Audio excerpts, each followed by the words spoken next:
When we all fall asleep, where do we go? When I lucid dream, I have a third party experience where I know that I'm dreaming and I can see myself and experience myself having the dream. Do you think that dreams are premonitions? Is life truly just the concept of stringing along pleasure? Dream, achieve, find pleasure. Dream, achieve, find pleasure. Is the dreaming what keeps us alive, or is the actualizing the dreams what keep us alive? Do you think that our subconscious, our unconscious, is the same thing as like God? For those who are deep enough to get it, But profound enough to not care.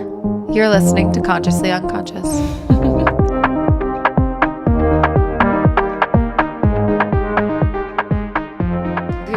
Best store ever. I can't wait. And then we could get pho afterwards because it's in the Asian part of town. No, I can't. I can't get pho. Why? Because I have things to do after this. Well, so do I. You're making me go to Aaaaaaand Gifts. Well, we don't need to make it a two-stop adventure. Well, here's what we can do before we go to Aaaaaaand Gifts is load up my car. You can just help me carry a few things out so I can go to my storage unit afterwards. Are you employing me? Well, I'm giving you a car for a month, so True. that's enough. Okay, let me make sure my mic is in place so I don't have to touch it. I hope you're in your dreams. Guys, look, we have cue cards. My is out. Oh, 3, 2, 1, rewind. Okay. Guys, we have cue cards. Friends, we have cue cards. Friends. Inclusion. I call everyone guys. I noticed that I say that in my yoga class too, and then I'm like, everyone, everybody. What did you yogis, friends. grow up with? What about like a y'all? All y'all. Mm-hmm. You know what I grew up with, which is a very like upstate New York thing, is use guys. Use. I believe I heard your dad say that once or twice when we met him. My dad doesn't say that. He did. He said, you guys are all right. Well, yeah, you guys is different than use guys. Oh, what's use guys? Give me an example. Use, like, use guys. All use guys? Yeah. All use guys.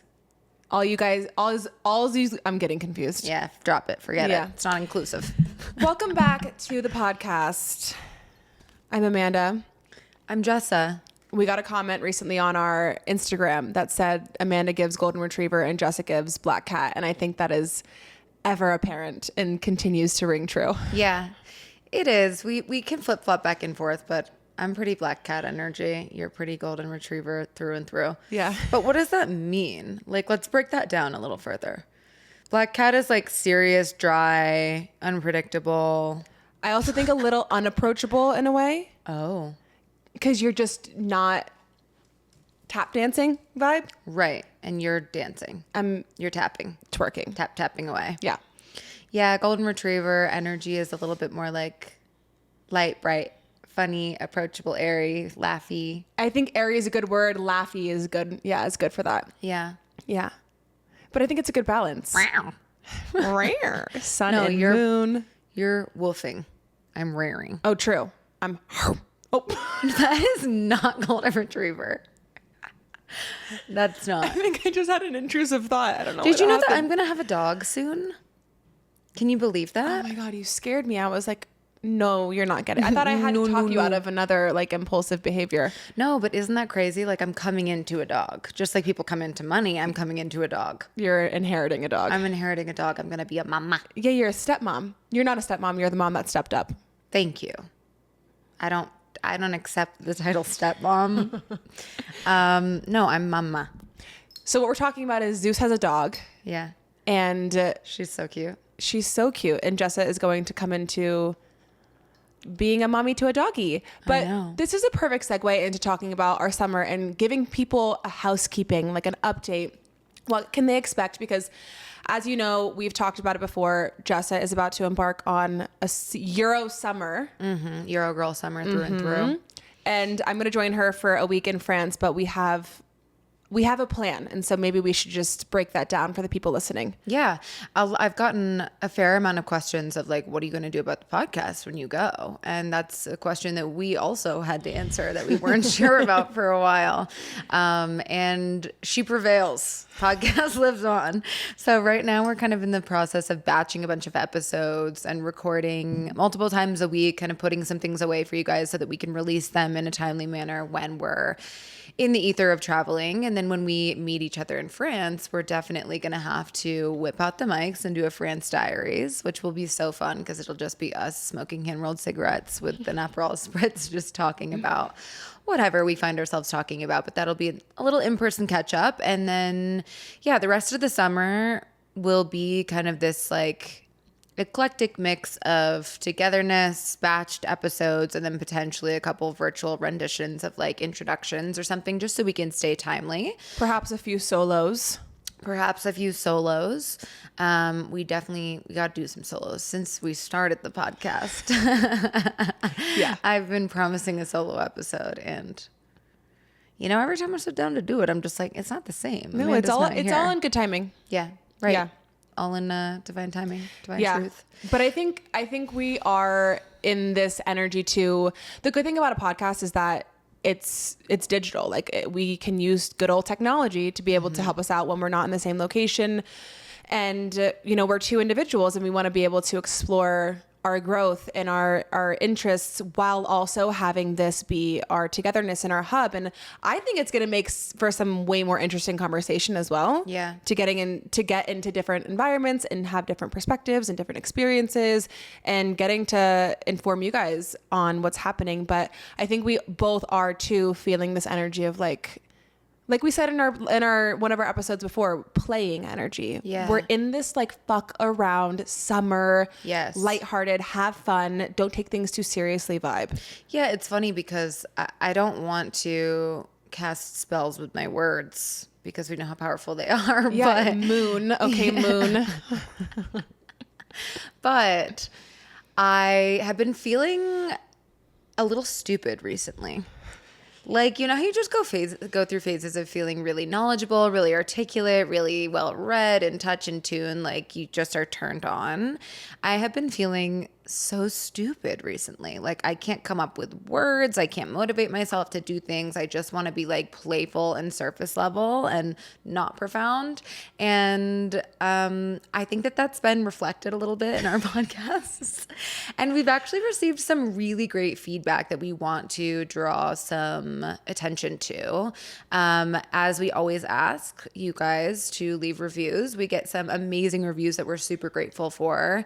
And we also get some reviews that are lower in ratings, but a lot of them have an explanation as to why, which is what we really appreciate versus just like cringy. We're like, yeah, okay, why? If you leave us a 1-star, but you have some good constructive criticism, like we are all ears, because at the end of the day, this podcast is nothing if it doesn't have listeners and if it doesn't have people that it's truly helping or impacting. And we're doing this for us, but we're also doing this for you, the audience. So the collective, and we want to listen. We want to grow. Yeah.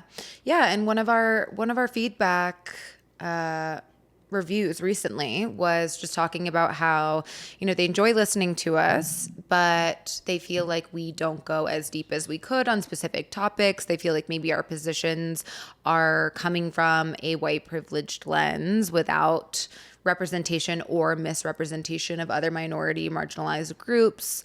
And all of these things we totally are open to receiving, again, as constructive criticism, and want you guys to know that we are actively working on exploring our own, first of all, ever evolving breadth of knowledge in terms of the topics that we talk about, but also like diversity, equity, inclusion. We're also, we're on this journey with you, and we want this podcast to be a space that feels entertaining while also thought-provoking, where we are not claiming to be experts. We are not claiming to have access to all different privileges of people's experiences or perspectives of all different experiences, rather, but we want to be inclusive, which is why I keep making the inclusivity joke, is because like just our microaggressions or our subconscious conversational language doesn't always do justice to the fact that what we're talking about at times is our truth and our perspective, but doesn't incorporate everyone's. And so we never want to speak objectively. Right. And again, this is our podcast, so it's our lens most of the time. Yeah. However, it is super important to be just to grow. And that's why we always say, like, when we started this was not a place for us to teach and pretend like we have all the answers. Yeah. It's genuinely about asking the right questions and getting you guys to think about these questions too, and learning alongside of you. And we're doing this learning in public. We're doing this on a platform. And I think that's really beautiful. And we're missing a lot of that in culture. Like, we are never going to be people who get constructive feedback and don't fucking address it, or like don't learn from it, or don't, we don't want to be those people that are out of touch. And we still want to be able to speak from our lens and our truth, because one thing that like we won't do is pretend to know what people experience, but we want to platform people's experiences that are not heard. Yes. So again, with this, what are we doing for the podcast in the summer? We're doing solo episodes, batched episodes. There's probably going to be some episodes where you're like, this banter feels like it was pre-recorded, and it was, just letting you know. Yeah. But we're also going to be exploring the concept of having guests on, and we want to be really strategic about having guests on, being able to, again, ask the right questions, lead with curiosity so that these experts can come in and inform us, but then also platforming people that like we don't hear from, that we need to hear from. Yes, absolutely. Yeah. Absolutely. Absolutely. Absolutely. Anyway, what did you dream about last night? I need to put my phone on Do Not Disturb. This always happens, is that no one texts me, and the second that I get on the microphone, I get 17 texts. I had strange dreams last night, which is funny because obviously, based on the title of this episode, we are talking about the subconscious mind, dreams, lucid dreaming, just like whatever comes up, manifestation, dreaming asleep, dreaming awake. And I had really strange dreams last night, and I often have strange dreams that I really should start a dream journal for, because if I don't write them down, or if I don't immediately like verbalize them, I lose them. Yeah. So I've already lost a lot of it. It's already gone. But remember last week I told everyone about my red agate bangle? Yeah. In the dream, it smashed into bits. It smashed into pieces. Yeah. And I didn't. What is the meaning of the red agate again? What is like this, the confidence, charisma, power, abundance, health? It's very masculine. And health? Amanda's really concerned about my health at the moment because I have a lump growing on my head. Not one. A few. And you're leaving to a different country and you're not going to see a doctor. To me, it's a benign cyst. I think about this. You do? No, not specifically with you. No, I don't think about you. Oh, you're so sweet. No, but I do think about like knowing that you have an illness versus not knowing that you have an illness. Like, I don't want to know. That's what I'm saying. Do we want to know all the time? Like, no. If I'm going, I don't know. Let me go have a summer where I'm not worried about the growth on my skull. Yeah. The only thing is like, I'm going to sit here and worry. Well, that's your own cross to bear. I feel great. Okay, the red agate bracelet smashed. The red agate bracelet, without hitting it against anything, without like, there was no reason, but it just exploded. And I remember reaching for the bracelet after it fell off and like pulling it into like 4 different pieces and being like, oh, I just got this. How did this happen? That's it. That's all I remember. Okay, what do you think it means? Because Carl Jung thinks that they were premonitions. Well, yeah, Carl Jung and Freud. Do you think that dreams are premonitions? Well, I think that we can't generalize all dreams into one thing. Right. I do think that the space that you go in your REM cycles where you're like tapped into your deeper subconscious mind, you don't have the ego in the way. You can access a lot of like your deeper desires, your deeper fears. Like a lot of what those psychologists, Freud and Jung, used to think is that like those thoughts are not necessarily always random. They do come from a space where like they might represent something larger, but also sometimes I be having the most fuck ass dreams. that like I'm sorry. They mean They are nothing. not connected. No. In any way, shape, or form. See, I have more of those than things that feel poignant. A lot of mine feel very random. Even if I hear one song at like 11 a.m., it could be in my dream that night. Yeah. Well, it is. It's a lot of things that are accessed from like your current environment or current things you're worried about or thinking about. I mean, have you ever had stress dreams where your teeth fall out or you can't find the classroom? That was something that I wanted to talk about. Okay, let's do beverage of the week because we need to dive in. Okay. Let me just give you some background on beverage of the week then. This morning, I was in charge of getting beverage of the week, which I did so very willingly. Was supposed to go to yoga this morning, didn't make it. So I was like, no worries. I'll just like walk right over to the unsafe way. On my way there, I was stopped not by one, not by two, but by 3 houseless people who had some things to say to me. First of all, they wanted money. One guy goes, I want to get down on you. And then he said, I want to get up down on you. And then he said, I want to get up on you. And I said, which direction do you want to be, sir? And then I get in the store and I can't find literally anything. The shelves are empty. I'm like, okay, everyone's prepping their bunkers apparently for World War III because I can't find anything on the shelves. Nothing. So I'm like, I'm getting out of here. Also, the aisles smell like poop. Like actual someone took a dump in the aisles. I wouldn't put it past it. I gots to go. So I walk out empty-handed and I'm just like, this is enough. I walk back to my car, luckily unscathed on the way back. Get in my car. I drive to Whole Foods. Let me just tell everybody, I don't recommend driving anywhere ever when you have your luteal phase. Mm-hmm. Which you've been in for quite some time. Brethren. Oh my God, did you just bring it up? Yeah, I didn't bring it up. I know. Let the record show. Let the record show I talked about my cycle and Amanda didn't. Anyways, the irritability, all-time high. I'm like, we're driving 20 miles per hour under the speed limit. You don't have your blinker on. You could have gone through that yellow light. Jessa also is, this is such a stereotypical New York thing. Jessa's the most road rage person I've ever met. This is her while she's driving. Oh, really? You really gonna do that? You're gonna do that? Okay, cool. Oh, fucking red light. Course. Love that for me. Can you go? Thank you. I will never be able to up level on that test. I'm really meant to be a passenger princess. No, my blood pressure is 180 over 140. I don't want to drive. I could go the rest of my life without ever getting behind a wheel and be totally fine with it. Anyways, the saga continues. I get into this Whole Foods, and it's the tiniest Whole Foods to exist on planet Earth, apparently. And I go in, and there's absolutely nothing that has anything to do with dreams. There's nothing. There's nothing that even says sleep. There's nothing that says dream. I'm like, what the fuck? I'm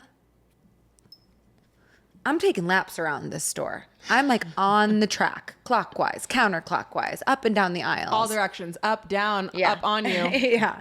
So anyways, let me tell you what I landed with. All of that to be said is that this is a stretch, but because I couldn't find anything that said dream, I got one that says dram.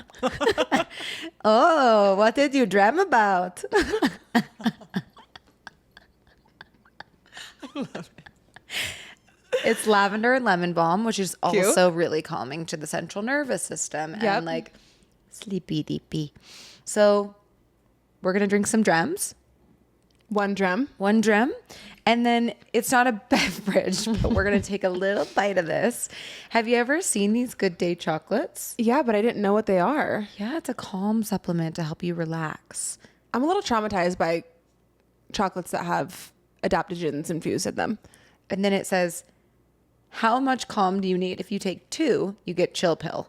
If you take 4, you get feeling fine. If you take 6, you get hello mellow. If you take 8 of these bitches, it says maxing out relaxing. But it also says 4 pieces per serving. Do not exceed more than 1 serving. But then it offers you 8. I'm taking one. All right. Well, the minimum is 2 for chill pill. Hand it over. Consult your doctor before you use. You know, I think you needed to take a little bit of Shark Boy's advice this morning when you needed to get out. Because Shark Boy says, close your eyes, shut your mouth, dream a dream and get us out. Dream, dream, dream, dream, dream, dream. You sang that Hit on the hay, fall asleep. Dream a dream, you little bleep. You sang that on another episode. Dream. Stop it. What episode did I sing that on? I don't know, but I've heard that out of your mouth more times than one. I did not sing that on a different episode. No, you did. What episode? Roll the tapes. No, deadass, I will roll the fucking tapes. This is good. I'm gonna have a couple. I'm gonna have one more too. Here you go. Well, All right. thank you for the effort. Thank you for the effort. I appreciate your dedication and your commitment to the bit. Yeah. Yeah. Mm-hmm. Okay. I actually, when I was deciding which beverage of the week song I wanted to sing, because it was between that one or Billie Eilish's Bury a Friend, when she says, when we all fall asleep, where do we go? Oh. And I wanted to open up the conversation with that. When we all fall asleep, where do we go? To a different realm. To a different... You like that question? What? Do I like that question? Yeah, I like Me likey. Dram. Yeah, me likey. You know what's funny is that every night before Zeus and I go to bed, we say, I'll meet you in the dreamscape. I'll meet you in the dream world. We'll meet at Mercury. We'll meet at the fifth star. We'll meet at like... What's Mercury and the fifth star have to do with anything? Like we'll meet in the dream world and somewhere extraterrestrial. Why Mercury though? Or the fifth star? Well, it just depends on where we want to meet that night. It changes. Yeah. Okay. But we meet in a different level of consciousness. We meet in a parallel universe. Do you actually meet? Sometimes. Really? Yeah. What do you mean? Like you have the same dreams, No. but he's in your dream. Either that or we just wake up and we're like, oh, I knew you were there last night. I don't know if I want to gag or think this is cute. No, it's just a joke because it's an entryway into the actual consideration that being in a dream world, being in a subconscious state of your brain kind of like functioning on its own without logical, cognitive, prefrontal cortex thought is a different level of consciousness, aka therefore a different parallel reality. And so if you think about it, you could really break it down into like where do we go when we all fall asleep is like in a different reality. And it's really interesting when two realities merge. I oftentimes will lucid dream. Pause. I want to talk about lucid dreaming because I don't know what that actually means. However, when I was a kid, I had a lot of sleep anxiety, and I think we talked about this on our subconscious episode when we did Friday the 13th. Yeah. I had a lot of trouble falling asleep because I was scared to enter a different level of consciousness. Interesting. And then I vividly remember I was like 15, and it was about the age where a lot of my friends were starting to drink or like have their first drink or go to parties. And I was deathly afraid of drinking because I was so scared to enter a different level of consciousness. Like you were afraid to be out of control. Yeah. Yeah, that tracks for you. But even when it comes to any type of psychedelics or things that put you into that realm, I'm so scared of. And it's beyond the sense of control. Like it is that, but I think there's something deeper. What? I'm not sure, and I've never been able to know. There's a blockage there. There's totally a blockage there. Yeah, but I think the blockage comes from the knowledge that when you go into these other realms, they're unfamiliar enough where you might not be in control. I think it also maybe is like a past life trauma or a trauma from a child, like a childhood. I got a reading once and she told me that my soul, the first time my soul fragmented, I was like 4 or 5. And I don't have any memories before like 7. So You're saying that you don't have any memories before 7, or she told you did? I don't have any memories before 7, but she told me that like my soul first fragmented around 4 or 5. What does that mean? Break that down for someone who doesn't know what it means when a soul fragments. To my understanding, AKA me.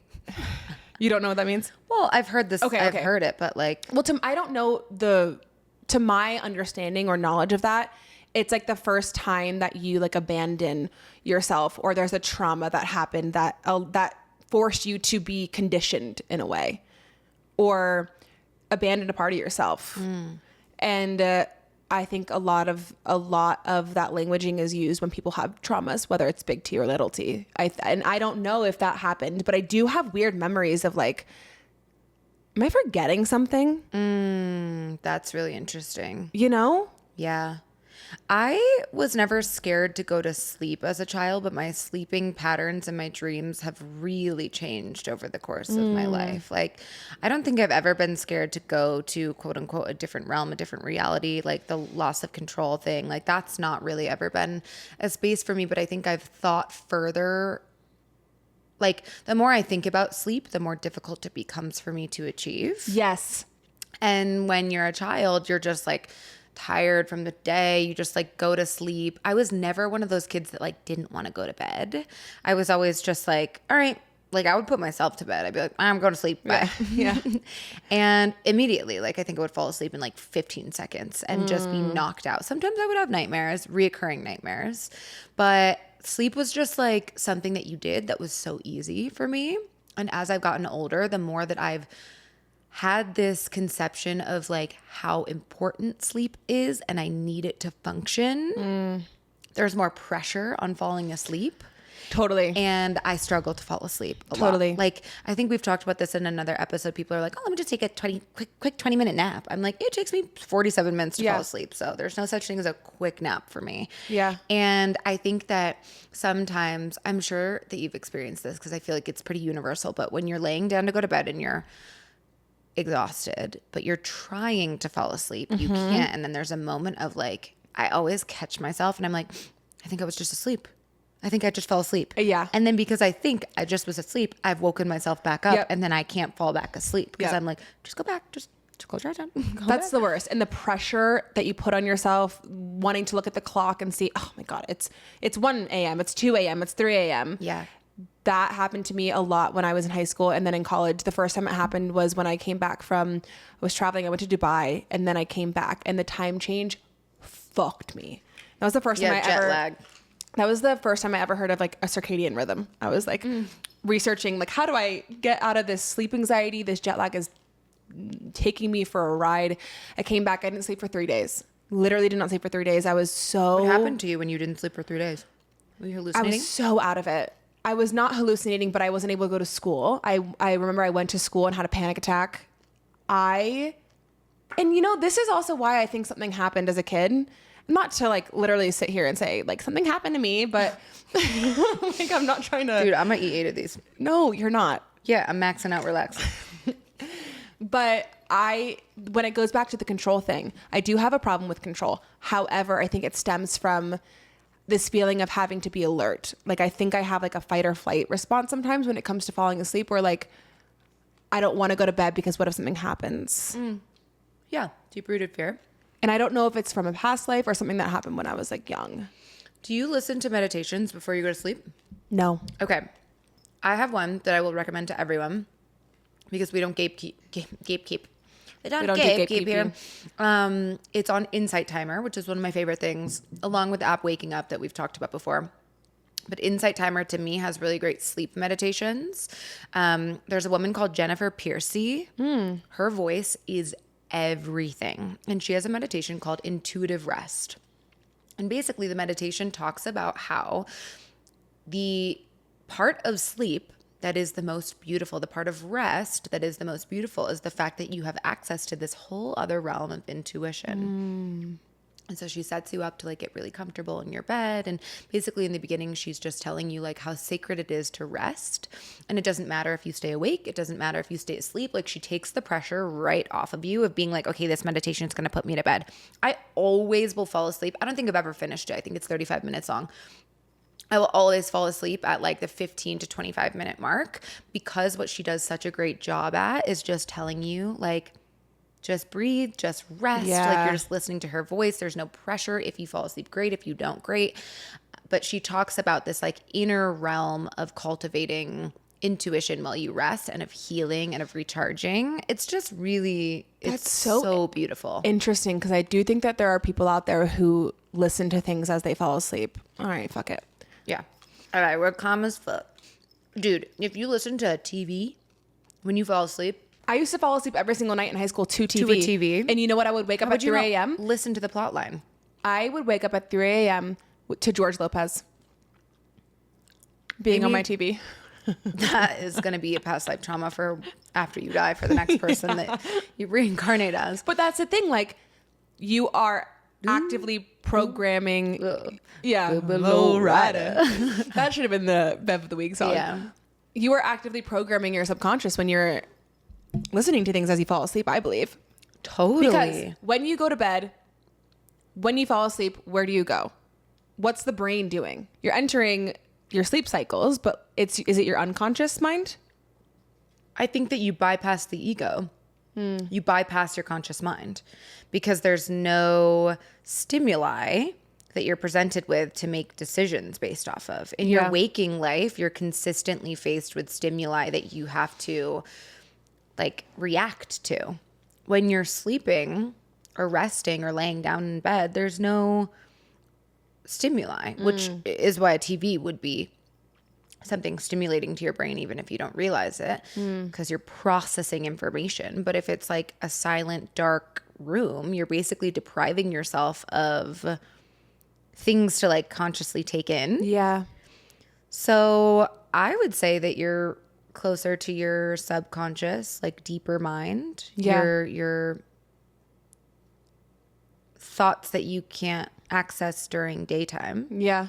Do you dream every night or do you remember your dreams? Well, what they say is that you do dream every night. You just don't remember your dreams every night. And I believe that you only dream during REM sleep. I think that is true. And what's interesting is I think most of us enter REM sleep around like 2 a.m. to 4 a.m. between those hours. And that's so interesting because sometimes, most of the time, I will wake up right after I've had a dream. I dream the heaviest when I wake up in the morning and then fall back asleep. Yes. Yeah. That's also very often where I get sleep paralysis is in that morning stretch of I haven't remembered my dreams all night. I've woken up at like, 4, 5, 6 a.m. and I've been like, ooh, I don't have to be up yet. I'm going to go back to sleep. And then it's almost like this. Have you ever heard of a hypnagogic state? No. This is fascinating. Hypnagogic? Hypnagogic. It's basically the liminal state between sleep and wakefulness. Oh, that's the best. Yeah. And Why that's is it kind the of best? Well, because it's kind of this mix of like access to your subconscious and conscious mind. It's like that is the best place I think to ever be. Yes. Well, that's why I like being tipsy more than drunk. Sorry, continue. Because I think I'm in that like subconscious versus conscious. Sorry. Forget anything I have to say. Like I'm in my Euro summer vibe. Sorry. Go ahead. The hypnagogic state is where many genius ideas have been birthed from. The guy who created the periodic table, Mendeleev, claims that he came up with the entirety of the periodic table in this hypnagogic state. Okay. That went along and Salvador Dali and what's his name? I have it written down on my cue cards. I'm supposed to be using these. Yeah, you are. Thomas Edison. The key guy? The key guy? Who's Thomas Edison? Holy shit. The light bulb. Yes. Yeah. I knew he's one of those the key OG guy. inventor. He's like an OG. He's an OG, but what he used to do is fall asleep, or he used to like take naps with a metal ball in his hand so that when he was asleep, he could grip the ball. But then the second that he would fall asleep, the ball would fall out of his hand. It would hit the floor. It would wake him up. And he would right away immediately write down all the ideas that he just had in this like liminal state. I'm going to do that. It's genius. It's genius. Actually, I've tried to do it before and then I haven't woken up. That is why I think people back then were so much smarter than us because they didn't have distractions like your phone. Because I would never think to just like take a nap and fall asleep with a metal ball in my hand because I'm bored. Yeah. You know? Yeah. Well, it's this idea that all different states of consciousness can access so many different. And they can. And I think that goes along with my research about. So many different and they can. You know what? Go ahead, Amanda. No, sorry. Go for it. No, because I wanted to finish this on the thought of people having ideas in that space. Yeah. Frankenstein was created in that space. Twilight was created in that space. I think even J.K. Rowling created Harry Potter when she was daydreaming in a train.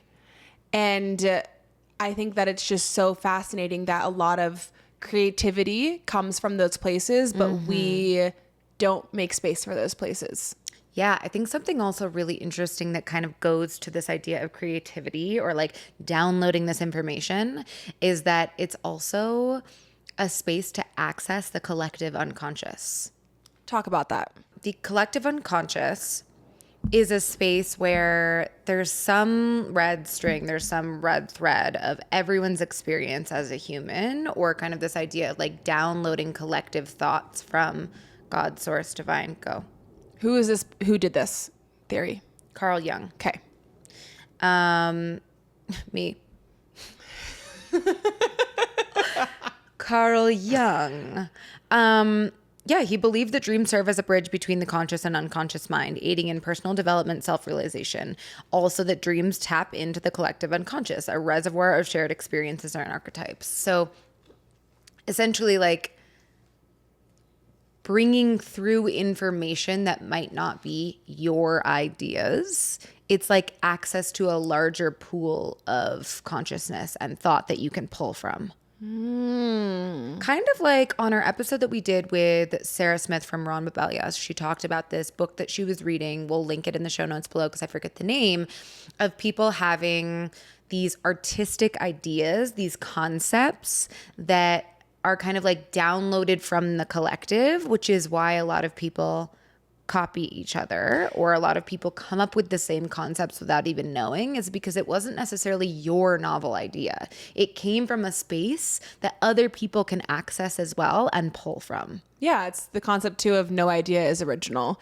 Everyone has likely thought this thought or this idea. And honestly, I had a moment because I think a lot of too what we'll touch on is creativity. I mean, I think creativity has a large part in this conversation of dream states and subconscious, and being able to tap in those spaces to have access to these ideas in the collective unconscious. But I was having a thought the other day, like, ugh, someone's said this before. Like, why the fuck do I need to share this? Like, why do I need to say this? Really, people are going to want to hear what I have to say when someone's likely put this out into the world too.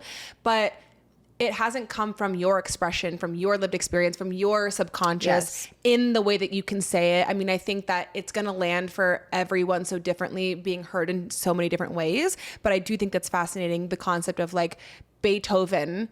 Somebody likely had the ideas for those symphonies before Beethoven, but just didn't act on it. Yeah. And I think you make a really good point of like, there's room for everyone's interpretation of these like inherited ideas, symbols, and messages. And I even think about what I consume, whether that's on the internet or whether that's reading books or whether that's just in conversation with other people. Sometimes it really just does have to do with the delivery of the same message, what hits for you and what doesn't, what strikes a chord and what doesn't. You know what this reminds me of? There's a word for it and I don't know what it is, but in high school and in college, when I was in school, like when I was in classes, I would find this happening all the time where like I'd be learning about one topic in my class and then it would come up randomly in my everyday life. And it's almost this idea, I think, of like the collective unconscious, maybe, of like we're all on the same wavelength, low key. Yeah. Yeah. I think it's also like your receptivity. True. There could have been some blockage, at least for me, I resonate with that. There could have been some blockage of like actually being in a learning environment and digesting that and absorbing that in a classroom because you're like, ugh, gotta go to class. I don't like this teacher. But then you see it in a real life experience and you're like, that makes sense. Yeah. I had a sociology degree in college, which I learned a lot about these like Freudian and Jungian beliefs, even though that's psychology, but like there's a lot of crossover. Yeah. And so many things that I learned, like I graduated and was like, I don't know a single thing. Yeah. I literally didn't learn anything. That was such a joke of a degree. And within the last 3 years or so, I feel like I've been pulling from those learned experiences that I didn't know that I had learned about and seeing them in real life. Like I feel like my sociology degree now 5 years later is actually living itself out in the way that I interpret the world and the way that I like maybe not necessarily remember exact theories, but like... But they're in your subconscious enough for them to be coming out in lived experiences in everyday life. Yeah, and I'm more receptive to understanding like the whys versus in school, you're just like in school to be in school and like complete the work. At least I was. Yeah. Carl Jung had a lot of really interesting ideas about dream states and subconscious. And I think a huge part of his therapy and his work was interpreting dreams. Mm-hmm. And that's also why I asked the question, do you think that dreams are premonitions? Because I was researching him and there was one story about he had a patient or a client or whatever he called it, where they had a dream that he was climbing a mountain because he was like a mountaineer, like an amateur mountaineer. He was climbing a mountain. Did you just say amateur? Yeah. Amateur. Amateur. Uh-oh. Amateur event. You just said amateur? Yeah. No. Amateur? Amateur. Whatever. Amateur. Anyways. Anyway, amateur mountaineer. He was an amateur mountaineer, and he was climbing a mountain, and he got to the peak, and he had this like desire to want to keep climbing when he got to the peak. And so then he like just stepped off the peak and just kind of fell into thin air and then woke up. And he was interpreting the dream, and Carl Jung was like, yo, don't be going on any mountains, maybe ever again. Like, I think that's a premonition. Because he thought it was a premonition. Yeah. Turns out the guy fucking dies because he stepped out off of a mountain. Is that a premonition or a self-fulfilling prophecy? See? I think it's more of a self-fulfilling prophecy. I think so. I mean, ancient civilizations did see dreams as omens. Yes, and that's what he says. He says, I have a quote here. It says, formerly it was esteemed as a harbinger of fate, a portent and comforter, a messenger of the gods. Now we see it as the emissary of the unconscious, whose task it is to reveal the secrets that are hidden from the conscious mind. And this it does with astounding completeness. Do you think that our subconscious, our unconscious, is the same thing as like God? Let me give you this quote because this, yes, it correlates with the Buddhism episode that we did. This at one point, and then give me the quote. At one point, I said something in an episode about how westernized psychology is just different branding for Eastern philosophy. And you said, no, you didn't agree. Because I think that it's no, just you said spirituality is science. No, that was different. I said westernized psychologist is just a whitewashed version of giving different verbiage and terminology to this collective unconscious experience that we're talking about, whether we want to coin it as your subconscious or potentially as this access to divine messaging. I don't know that I would disagree with this. I agree with that. You did. We'll play the role. Really? Yep. Oh, well, maybe this time you said it hit different. It landed. Okay, read the quote. So the quote is, and I want this to be our next, when we go to do our other photo shoot for a cover in the future, when we get a new cover. Right. I want this to be the vision for the cover, okay? Okay. Our consciousness, hold on. She's illiterate. I think I typoed this. It says something along the lines of, as if our consciousness were a ship on a sea of the unconscious. So it's as if our conscious mind, what we kind of always will perceive or identify as us, is on a ship, or is the ship on a sea of unconscious. For sure. And the reason that it correlates to the Buddhism episode was because of what the monk said on White Lotus. The drop of water. We are drops of water in a larger body of consciousness. Yes. So when you said that, and then with that quote, it totally is. I think that the subconscious mind is where we access God.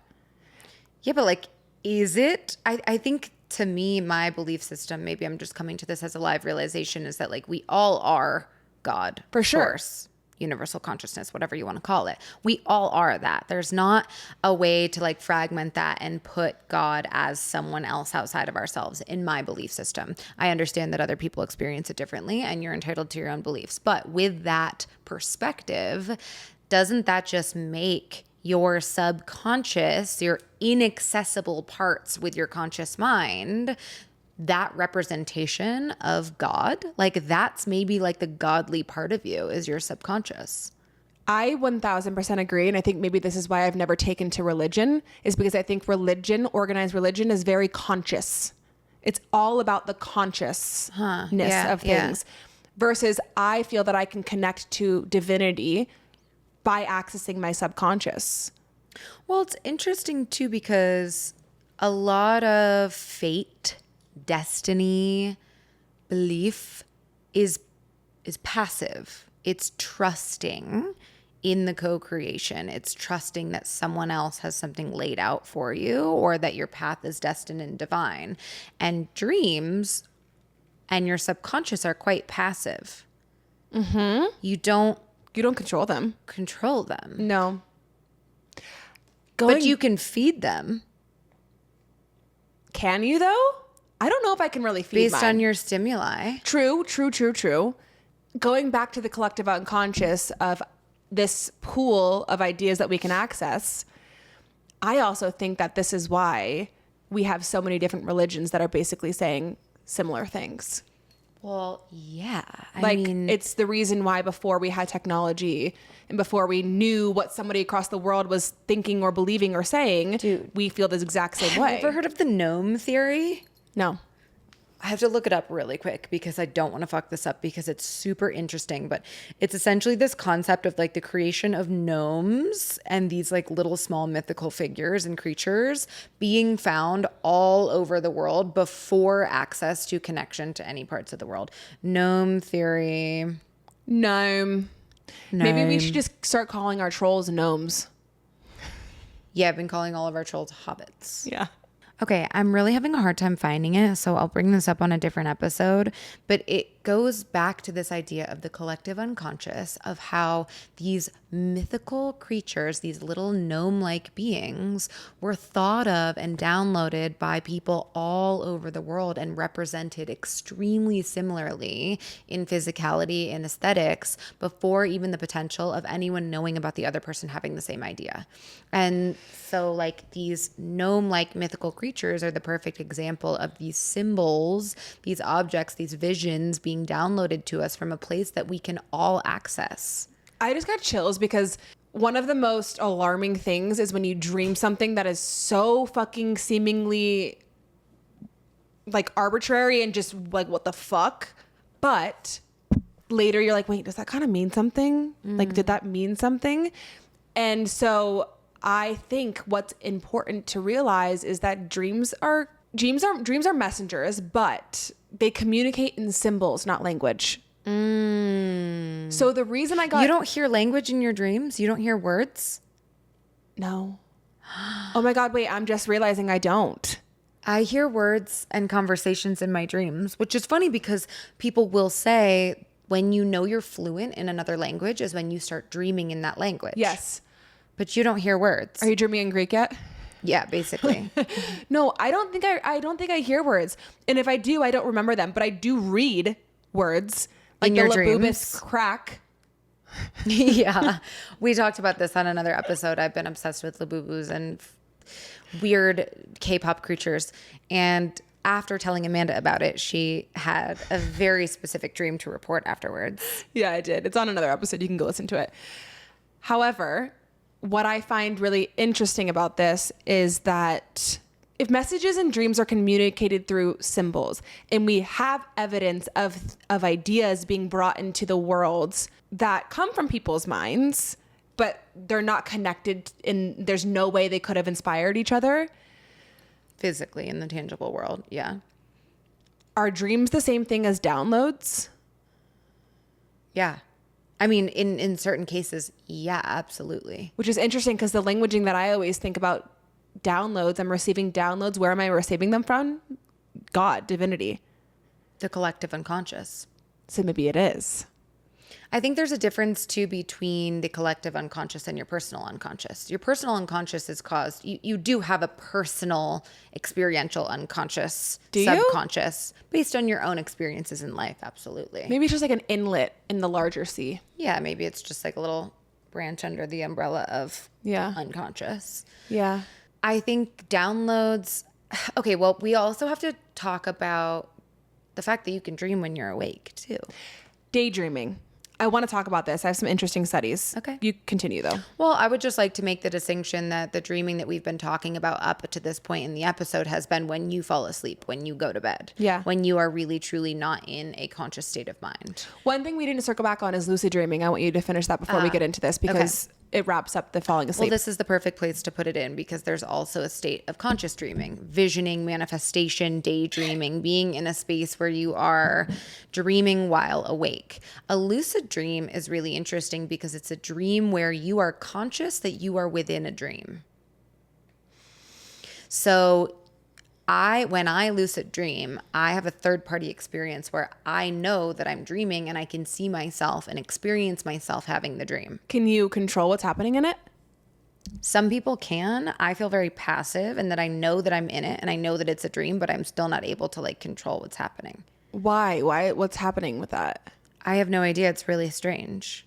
But it's almost like this state between sleep and wakefulness where I'm like on my way out of my subconscious, where I'm becoming conscious that I'm in this liminal state, but I can't do anything about it. Do you think that is genuinely just like your brain starting to wake up, or do you think there's a reason that maybe you're waking up, maybe like you need to remember this dream?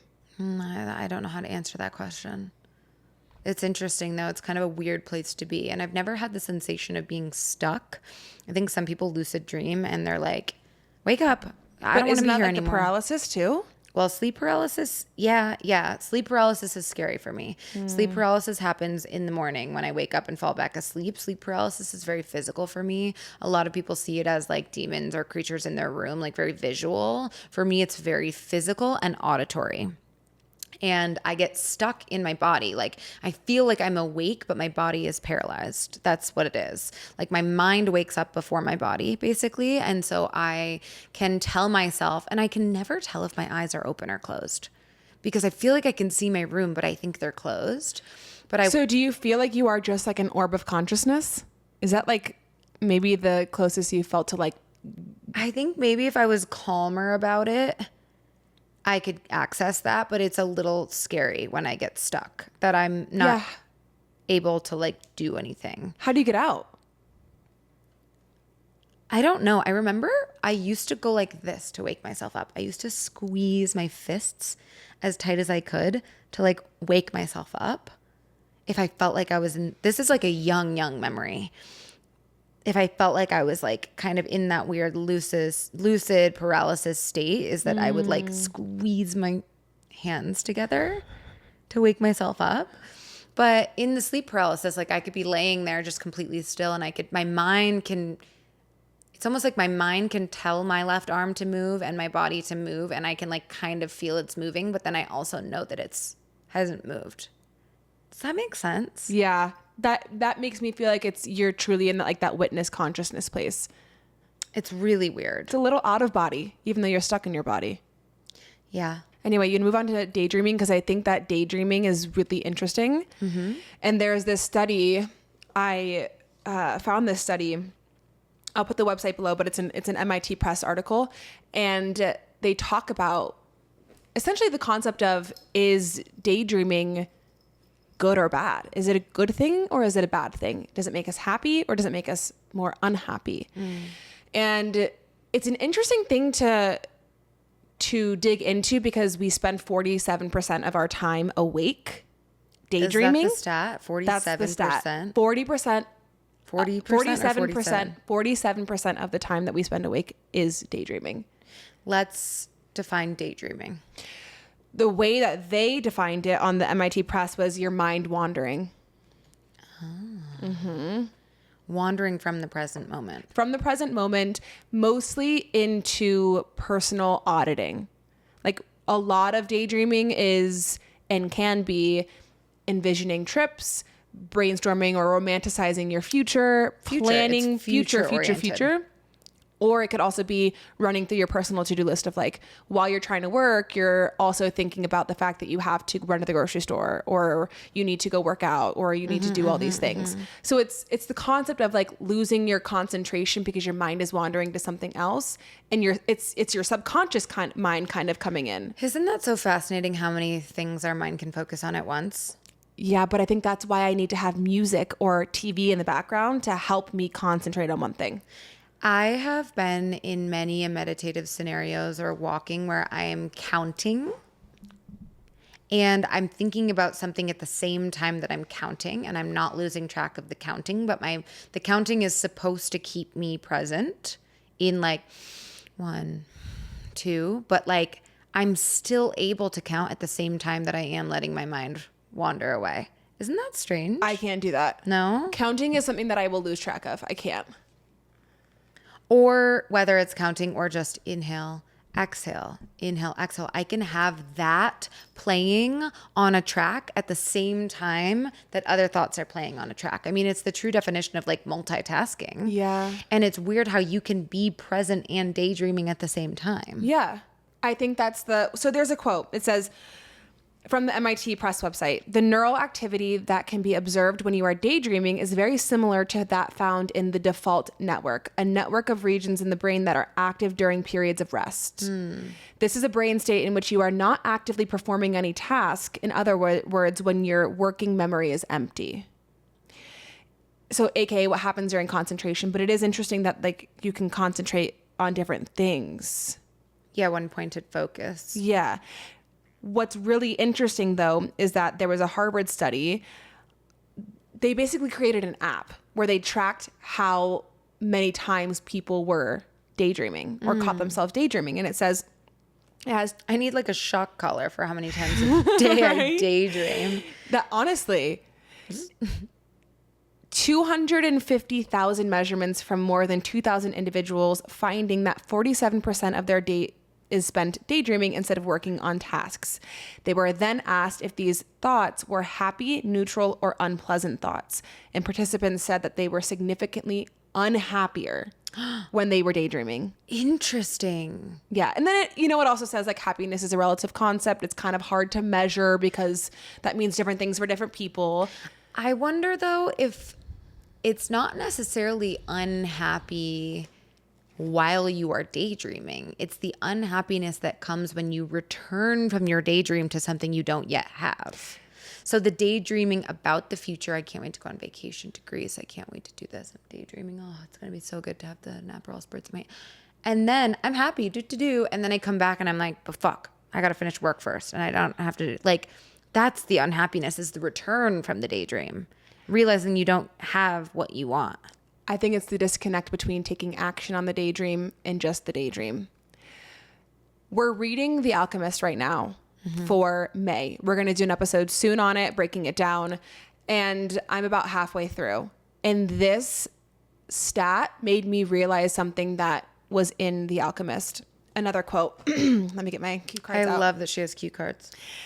I do too, but I'm on page 60, one of the men in the book, I'm not going to spoil the whole thing, says, "Every blessing ignored becomes a curse. I don't want anything else in life, but you are forcing me to look at wealth and at horizons I've never known. Now that I have seen them and now that I see how immense my possibilities are, I'm going to feel worse than I did before you arrived because I know the things I should be able to accomplish and I don't want to do so." And then he also says, "I'm afraid that if my dream is realized, I'll have no reason to go on living." I'm afraid that if my dream is realized, I'll have no reason to go on living. So it's this concept of, is the dreaming what keeps us alive, or is the actualizing the dreams what keep us alive? It's a big question. I think it's dependent too. I think it's dependent. I think the constant seeking of gratification and pleasure through achieving these dreams also leads to like a lot of unhappiness. So it's almost like this weird space of, yeah, what guides first? The achievement of these dreams making you go on, or having the dreams in the first place making you want to achieve them? I think personally, I am tormented by visions, dreams that I have. But when I accomplish them, it's like, I feel so much better when I can accomplish them or achieve them or realize them. But then the daydreaming is tormenting to me. Isn't just then on to the next once you've accomplished it? Yeah, but I think it's that like chase, achieve. This is a question that I've had before too, is life truly just the concept of stringing along pleasure? How can I get more pleasure in my life? So is it the concept of dream, achieve, find pleasure? Dream, achieve, find pleasure. Like, we're always chasing to feel good. I would argue that for me, it's not necessarily pleasure that I'm chasing. What is it? experience, sensation, perspective. I don't think it's necessarily a feeling that I'm chasing. It's just to simply feel something. Well, that's advanced of you. Really? Yes, because many people don't even recognize that they're trying to create the least tumultuous life that they can. Which, like, why wouldn't you, I suppose? But people aren't chasing suffering. People aren't chasing situations that make them uncomfortable, necessarily. I think that's what gives me a high, though. You have to be a very specific type of person to chase fear and to chase discomfort. I think that, like, causes someone to be gritty and causes someone to be a little bit more well-rounded. But, like, I think there are often times where people are constantly trying to control, alt, delete suffering from their life that they're not chasing, that is just like sprung upon them. Yeah. And then therefore their efforts, their endeavors are to create pleasure in life. I just think it makes life interesting. I don't disagree with what you're saying. I just think that a lot of times being able to like seek discomfort is a privilege. Yeah, people totally. are so inherently uncomfortable based on their situations. Yeah. Where I was trying to go with it, though, is everyone has dreams. How do you actualize them? And what I was saying is if you continue to seek ease instead of chasing the dreams, that's also suffering. Yeah. How do you actualize a dream, I think, comes down to the passion that you have for it and the belief in yourself that you can have what you want. The trust that you're deserving of it, the like getting in your own way, I think is the problem of not being able to actualize your own dreams in many cases. I'm not saying in all cases, but in many cases, I think that like you're in your own way about not having access to those dreams. And that's why they're dreams, is because they're out of touch, out of reach. And I think they're closer than a lot of people think sometimes, depending on what it is. But I think the first step in actualizing dreams is believing that you can have that and believing that you're worth having what you're dreaming about. Going back to the collective unconscious of it, though, do you think that if you have the dream that you're actually meant to actualize it, or you're just meant to dream about it? Do you get what I'm saying? Like, I think a lot of people are like, oh, these are just like dreams that I have. Like, I'm not really going to do anything with them. Yeah. But it's my belief if that dream is on your heart, like you're supposed to follow through with it.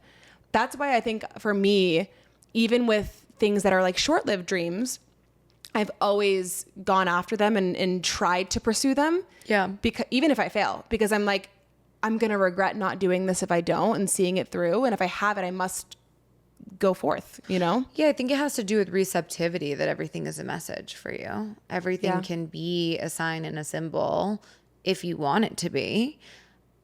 Like if you're having repetitive dreams, or if you're getting downloads, or if you're envisioning something for yourself and then not acting on it, is that a denial of your purpose? Is that a denial of what you should be doing? Right. I don't know. I mean, I don't know that anyone like should or shouldn't be doing anything that they don't feel called to do, but I think that people can be a little bit more wide-eyed and receptive to what keeps showing up for me in life. What are these like symbols and messages that I'm receiving? Which direction are they pointing me in? Will this make me feel more aligned if I listen? Mm-hmm. I'm trying to think of things that I've received in dreams. Yeah, that maybe like have actualized. Yeah. I knew that I was having a boy through a dream. Really? Mm-hmm. I knew Lennox was a boy because I literally saw his face in my dream. Did it look like him? No, it looked like the, you know, the ultrasound pictures? Like my Labubu? No, it looked like the ultrasound picture of it. You know the 3D ones? Yeah. It was that, but I just knew it was a boy. Yeah. And then literally 2 weeks later, we found out he was a boy. That's crazy. Mm-hmm. Do you care about people's dreams? Do I care? Yeah. If someone people are tells like, me oh their my God, dream, I have to tell you my dream. I mean, if it's like relevant and interesting, sure. Or if it's like funny, if someone's just like, I had a dream that my call got a ticket. And then the tweet was going. I'm like, okay. Yeah, for me, sometimes it's a little bit like when people show me their dogs. I'm like, aw. Yeah, like, well, that comes to the very like egotistical, like what I have to say is really important and you should care as much as I do. Yeah. What? Speaking of telling someone about a dream about getting a ticket, I definitely got a ticket on my car out there. I don't see it. Well, because it's on the other side. Well, then I got a ticket because I'm parked right behind you. No, you didn't. I got a ticket because something's wrong with my license plate. Oh. But I renewed it 6 months ago, so I really don't know what's going on with it. Why is this important? Why are dreams important? I think that they're important, like we started the episode with, because it gives you access to a different state of consciousness that is a really cool introduction to the pieces of your brain that can light up outside of your conscious mind, where a lot of inspiration, a lot of creativity, a lot of collective unconscious symbols, messages are stored.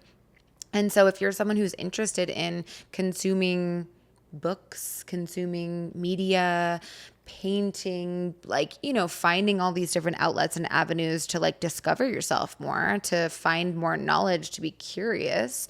It's just another avenue, another outlet to be more curious about what's living inside you and around you.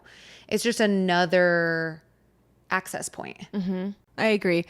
I think a lot of us too spend so much time focusing on what's in our conscious mind and not enough time focusing on what's in our subconscious. And I think that this is also just a reminder to like pay attention to your dreams. Not that they're premonitions, but like seek out experiences where you're in that daydreaming phase if it makes you feel happy and if it can bring about this like creative spell. I think a lot of us too, when we're feeling like we're in a creative rut, we'll turn to Instagram or turn to social media or like go outside of ourselves to look for that inspiration. Yeah. And a lot of it too can come from just spending time in those dream states. So yeah.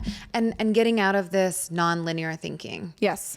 Because so much of our day That's is on your filled cue with, card. Yeah, I know. So much of our day is filled with like sequence and logic and just like checking things off a list. And when you get into non-linear thinking, you can make these like unusual connections. Yes. All right. All right, we're going to go dream a little bit.